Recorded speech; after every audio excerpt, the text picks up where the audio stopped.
Salud, compañeros, nuevamente en el aire La Voz del Zunca, como todos los lunes. Quien les habla, Diego González, acompañado por los compañeros que se van a ir presentando ahora con la idea hoy de empezar a prepararnos hacia el 1 de mayo. Buen día, Pilín.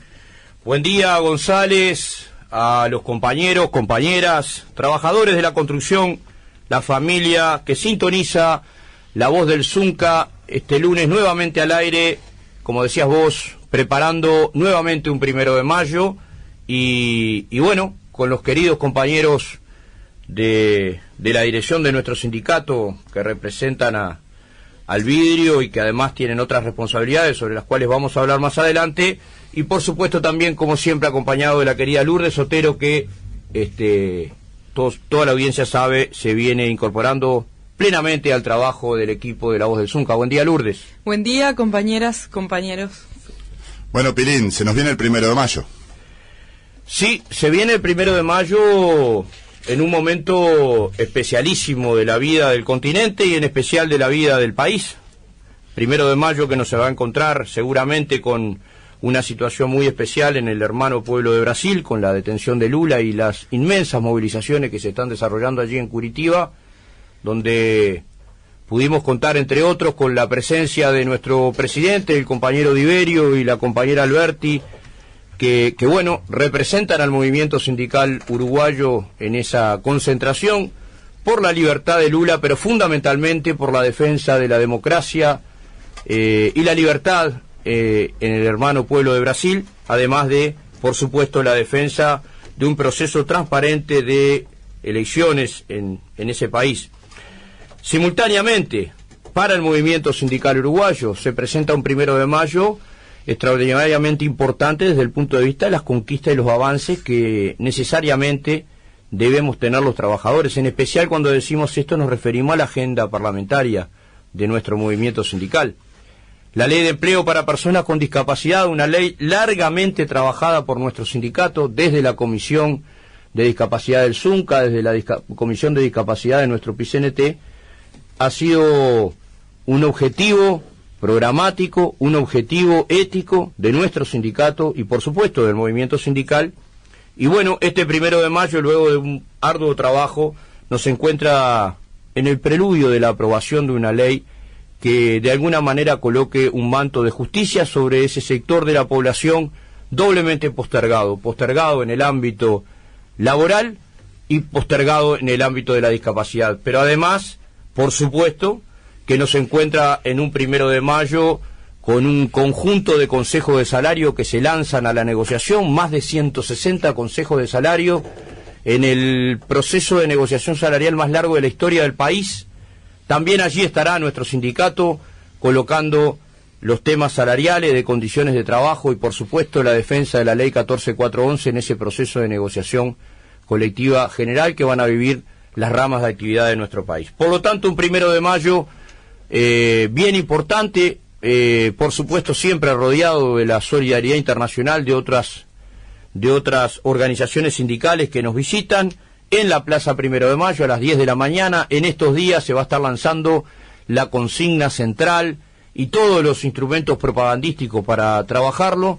Y en la segunda parte de la audición nosotros convocamos al compañero José Laluz, secretario de organización del departamento de Montevideo, para que nos comente cuál es el plan de nuestro sindicato en la preparación de este 1 de mayo, que, como decíamos, va a ser bien importante desde el punto de vista político y desde el punto de vista de la expresión del movimiento sindical.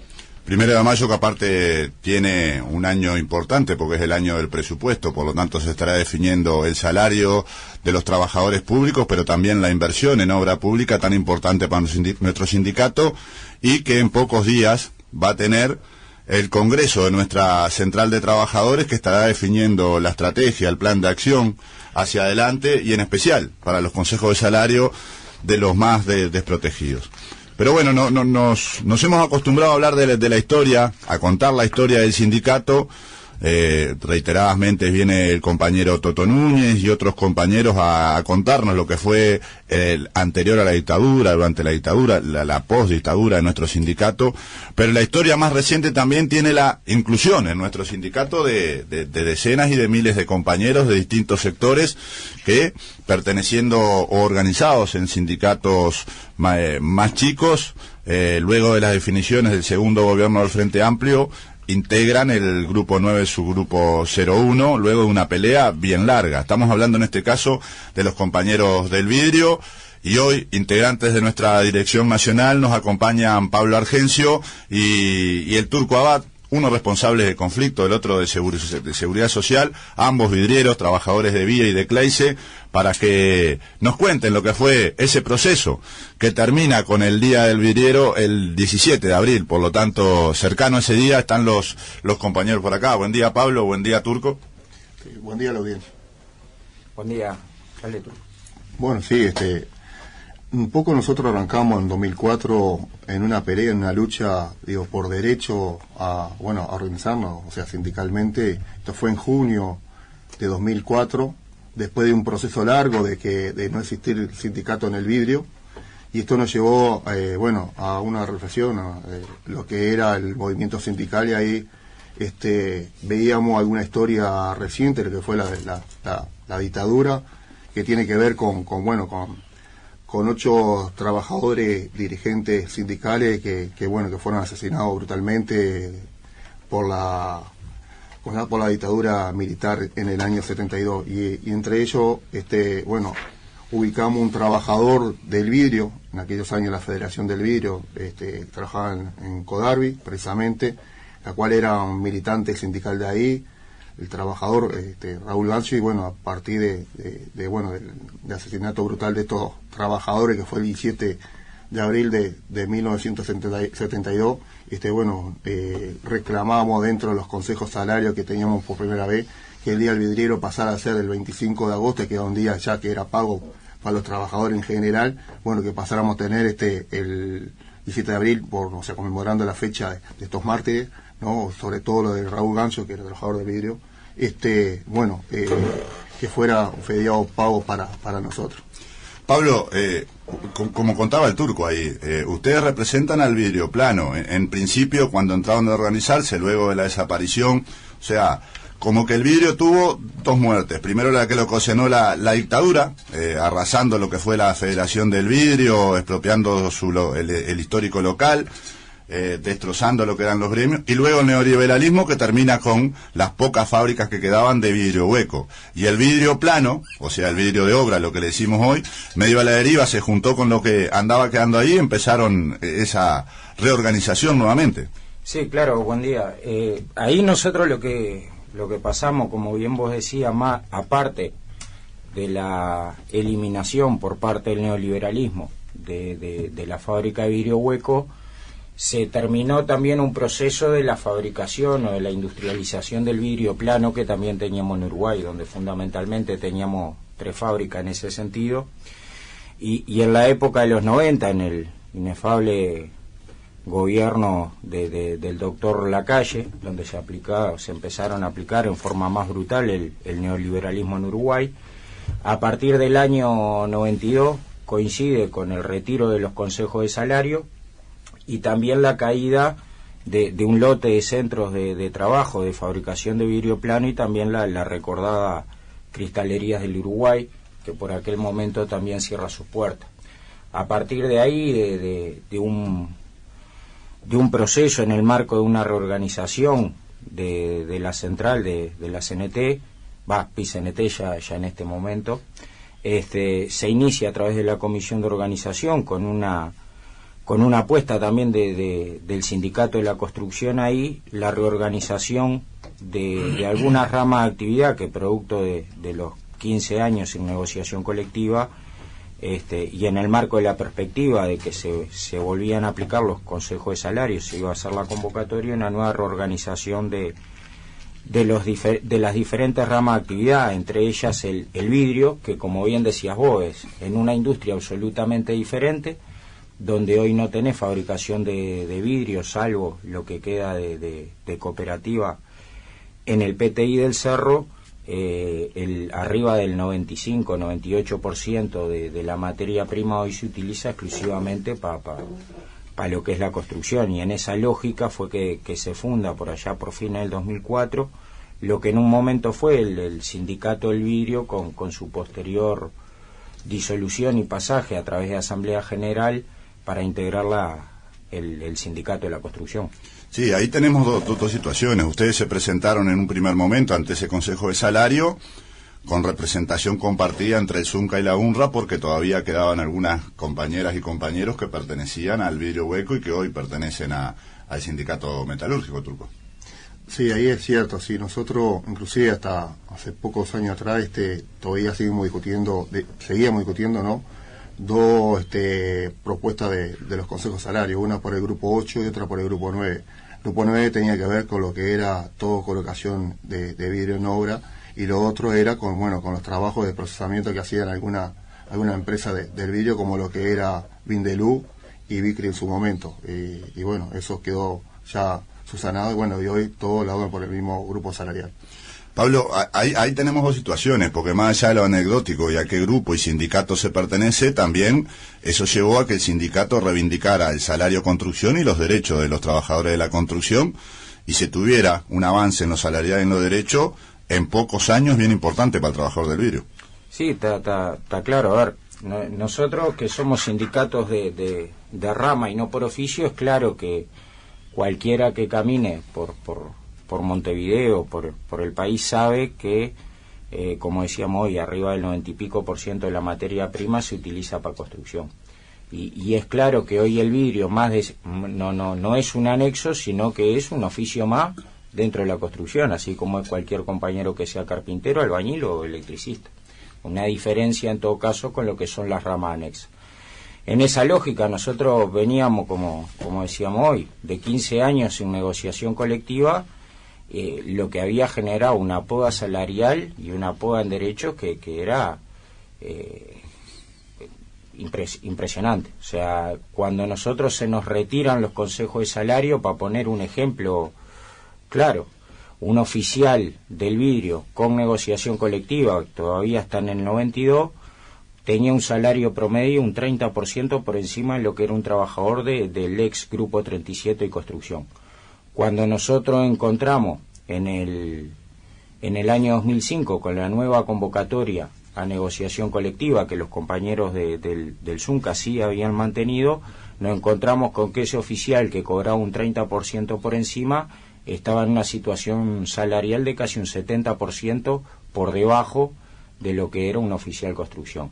Nosotros pasamos 2005-2006 con la reivindicación de la integración al convenio colectivo de la construcción, y bueno, hoy a partir del 2008 en el convenio que pudimos matrizar eso y conquistar, hoy un trabajador del vidrio está exactamente en el mismo nivel salarial que cualquier otro compañero de la industria, y es claro que eso generó un avance no solamente en lo salarial, ¿no?, sino también en derecho, en condiciones de seguridad e higiene, en feriado, en todo lo que hoy rige para los trabajadores de la industria. Sí, ahí tenemos es claro y explicar esa situación. Ustedes no son un anexo, sino que en la nueva evaluación de tarea, por ejemplo, también los oficios del vidrio están representados, y las categorías son correlativas, se podría decir, por ejemplo, a un carpintero, un albañil, un herrero. Sí, el trabajo se hizo para toda la industria del 01 y también el sector empresarial, más allá de una alta resistencia de las empresas del vidrio, que fueron las que estuvieron trancando la evaluación de tarea hasta último momento. Hoy lo que tenemos, la nueva evaluación de tarea, es tomado como ya decimos, como cualquier otro oficio que hoy existe en la industria.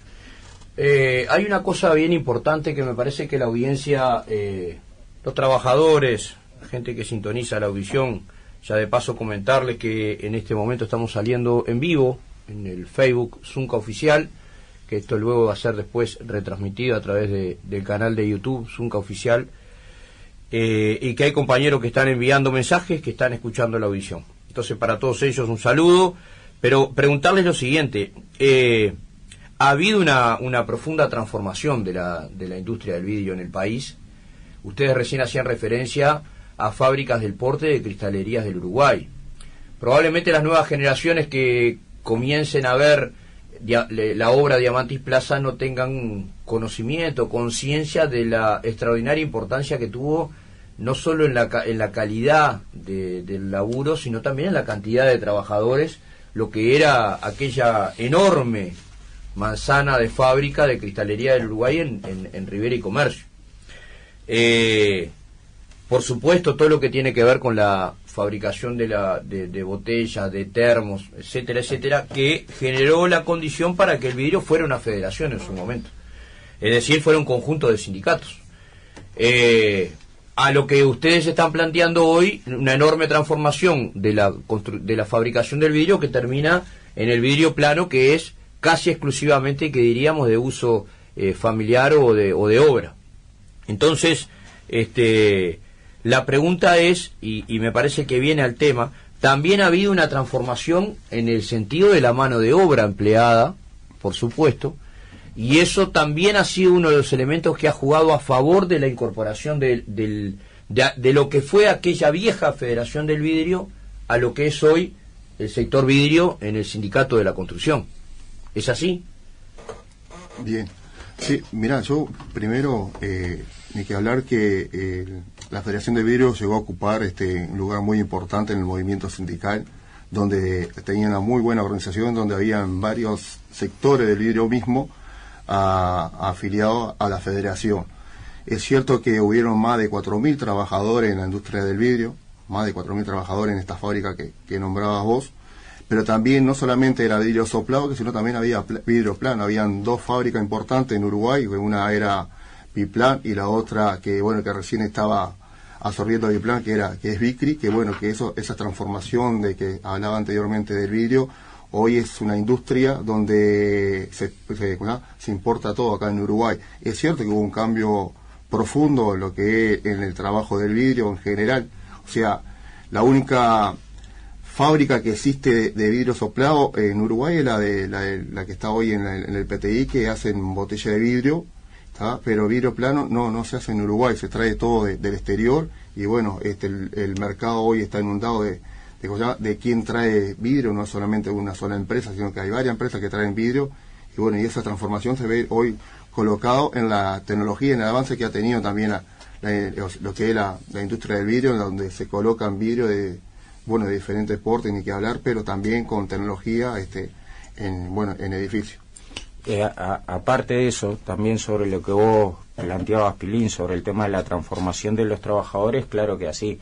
Nosotros con la vieja Federación del Vidrio tenías un 80% más o menos de trabajadores que estaban centralizados en fábrica, ¿no? Con un lote de oficio. La Federación del Vidrio llegó a tener una evaluación de tarea con cerca de 400, 500 tareas, desde horneros, sopladores,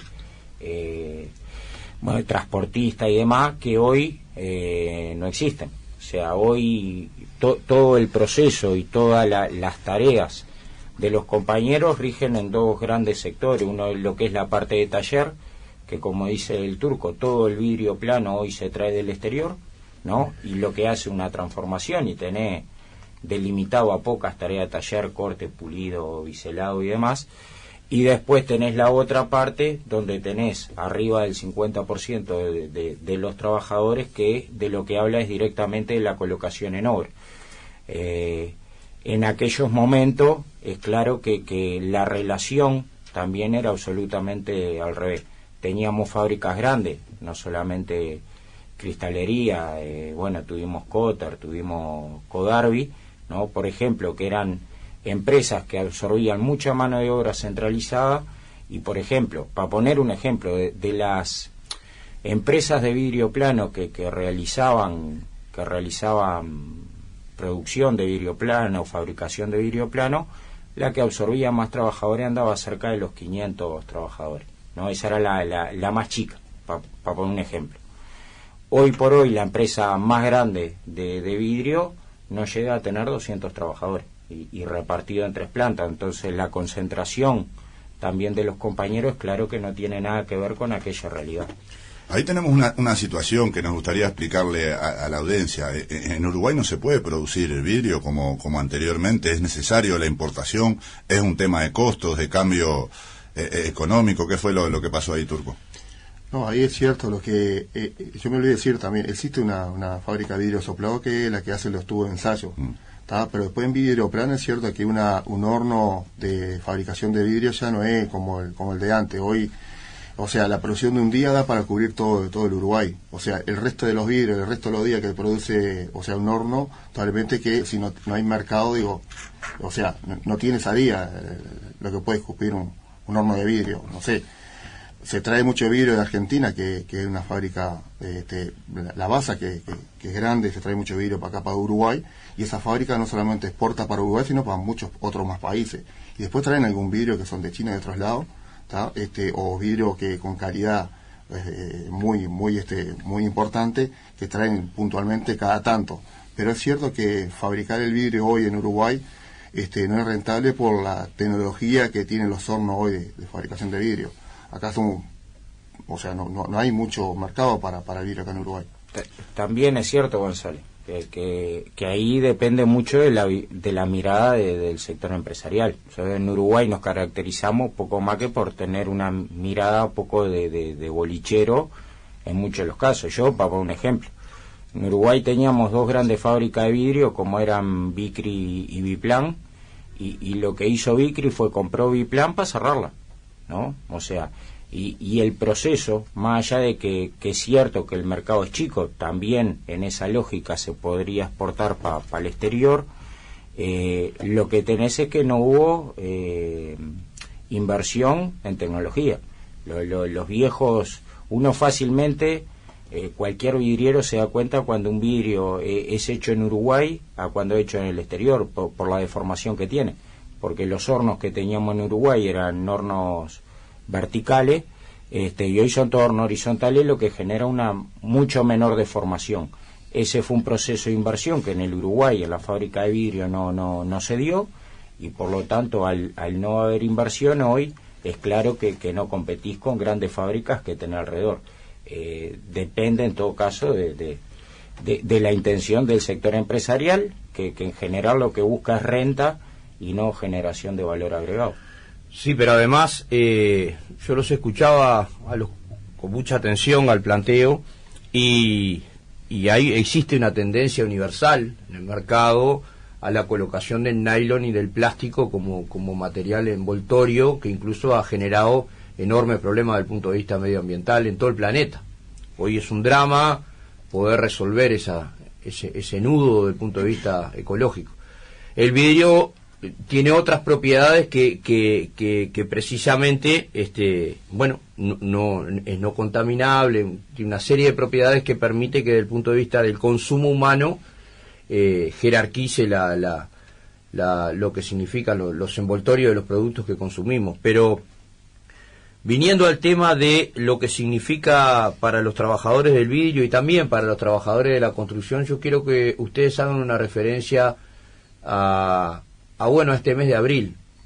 En abril el Día del Vidrio se explica y se conmemora en función de lo que fue el asesinato, como decía el Turco, de los 8 trabajadores en el Paso Molino.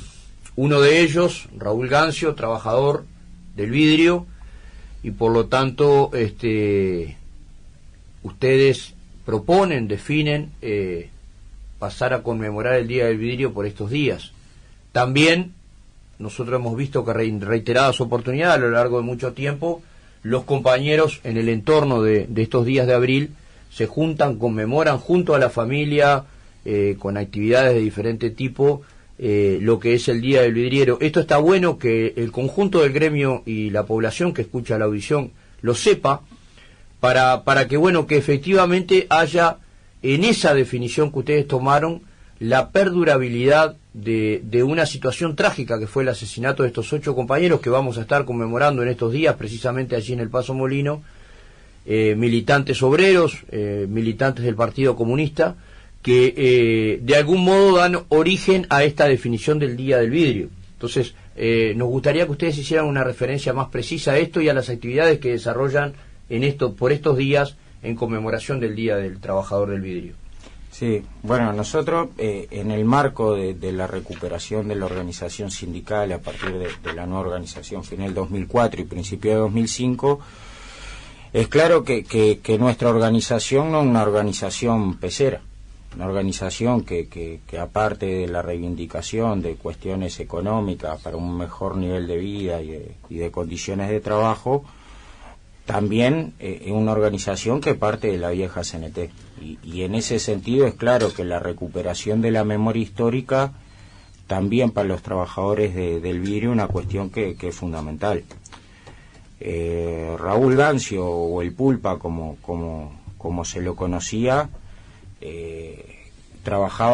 tenía 26 años de trabajo en la fábrica Biplan cuando era asesinado aquel 14 de abril. Empezó a trabajar con 11 años, venido de Tacuarembó, compañero tenía 37 años, ¿no? Junto con 7 compañeros más, trabajadores y militantes del Partido Comunista, que él en ese también pertenecía, ¿no? Es uno de los compañeros que por ejemplo, luego, hoy andábamos revisando la investigación de la Comisión por Recuperación de la Memoria, y incluso las cuestiones que en aquel momento tanto Jaime Pérez como Arismendi y Rodríguez denunciaban en el Parlamento. Fue uno de los compañeros que se saca del local al medio de la calle Agraciada y se los invita con palabras que no vamos a repetir, pero que tenían la posibilidad de escapar, y cuando cruzan la calle son asesinados, baleados en realidad. Y luego, bueno, en el caso de Raúl, que tenía una gurisa de 1 año y medio, según también algunos testigos, ¿no? Testigos civiles, que estuvo toda la noche, cerca de 3 horas, gritando para que lo salvaran, que no lo dejaran morir, que tenía una gurisa de 1 año y medio. Bueno, incluso las ambulancias estuvieron ahí y no se les permitió el ingreso hasta las 7 de la mañana, ¿no? 7:30 de la mañana, y esto ocurrió cerca de las 2, dejando que el compañero muriera desangrado, porque es claro que la dictadura fascista que se instaló en este Uruguay se instaló contra los trabajadores y el pueblo, ¿no? Y en esa lógica, claro que si bien esto fue previo, ¿no? Es claro que fue en el marco de las medidas prontas de seguridad, se dio 1 año y pico antes del golpe, ¿no? Acá no había ni siquiera la falsa teoría de los 2 demonios que algún sector militar maneja. Es claro que acá no eran ni pertenecientes a ningún grupo armado, eran simplemente trabajadores comunistas que estaban en ese sentido. Nosotros hemos tratado, y bueno, se han hecho incluso varios plenarios nacionales, incluso en la vieja Federación del Vidrio, que tiene incluso la carga histórica que 1 año y pico después es el local donde la CNT resuelve, apenas aplicado el golpe, en declarar la histórica huelga general, a ejemplo mundial, ¿no? del movimiento sindical. En esa lógica fue que se resolvió el día del vidriero, el 17 de abril, en el marco de la recuperación de la memoria histórica, que para nosotros es fundamental.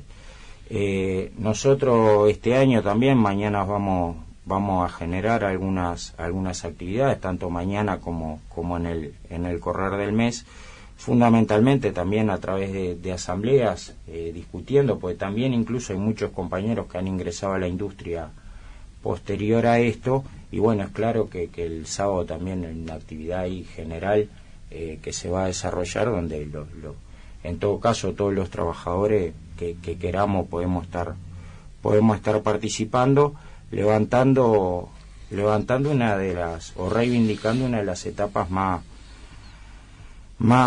cruentas, más sangrientas que la dictadura fascista o previa a la dictadura fascista en este caso se largó contra el pueblo en general y contra los trabajadores en particular, ¿no? Entonces para nosotros esto es fundamental, y bueno, es claro que es un día de recordación, de reivindicación y de lucha.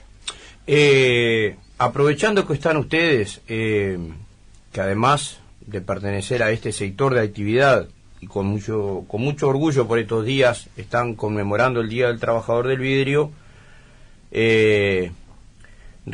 desarrollan diferentes responsabilidades en la organización sindical. El Turco Abad, secretario nacional de Seguridad e Higiene de nuestro sindicato, y Pablito Argencio, nuestro responsable nacional de conflictos, en realidad de relaciones laborales, como es técnicamente definida su secretaría. Por lo tanto, luego de la pausa vamos a conversar brevemente con ustedes acerca de dos elementos centrales: nuestra situación desde el punto de vista de la conflictividad y el próximo Día Internacional de la Seguridad y Salud en el Trabajo, el próximo 28 de abril, para el cual estaremos también desarrollando algunas tareas. Pero vamos a escuchar también en la pausa un tema que hace referencia a esa rica historia de los trabajadores del vidrio y de todos los trabajadores uruguayos por Citarrosa, que recuerda también el nombre de Gancho.